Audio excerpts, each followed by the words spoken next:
তো গাইস, আপনারা দেখতে পাচ্ছেন নৌকাগুলা অনেক লম্বা, কিন্তু দেখছেন কত লম্বা, বিশাল একটা লম্বা। এগুলো হলো পাবনায় নৌকা, সিরাজগঞ্জের নৌকা। আমাদের এলাকায় ধান কাটার জন্য আসছে ভাইরা, আপনাদেরকে আজকে দেখাবো। তো বড় নৌকারই দেখাই। তারপরে ওই যে দেখেন, ওইদিকে উড়া মারছে, উড়া মাঝে ওরা রাত্রে ঘুমায় থাকে।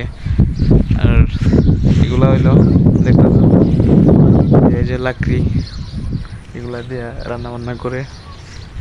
এবং আরো আপনাদেরকে আর কি দেখাবো, নৌকা ওই দেখাইলাম।